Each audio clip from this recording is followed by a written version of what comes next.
बसी तोरे में से चुआता सखी हो हमारा ओठा ललिए पमुआता ई सखी सुना हो कहता रस बसी तोरे में से चुआता सखी हो हमारा ओठा ललिए पमुआता खाते खाते सैया झूठे हाथ झूला झुमाता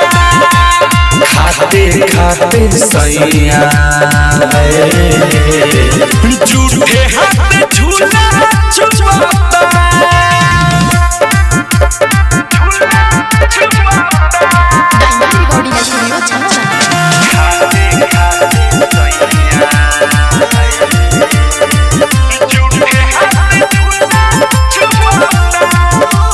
सखरी लगा देता झुकता माछी बुझत पिया तो फेरन के गाछी नीचे से ऊपर ले होता सरबोदा चट चट करे तो कपड़ा से गाछी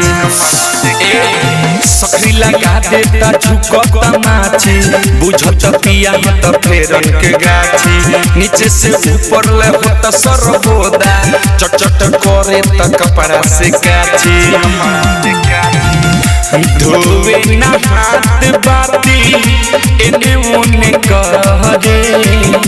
आदत खराब बाबी रोज रोज घरे खाते खाते सैया झूठे हाथ झूला झुमाता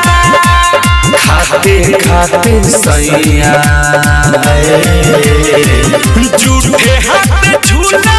झुमाता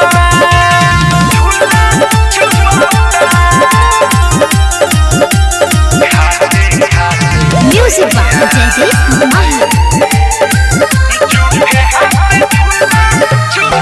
एही पोजीशन पर मिशन बनावे रुचि तो खुशी से हमके मनावे करी सिंगार प्यार करे लैला लेखा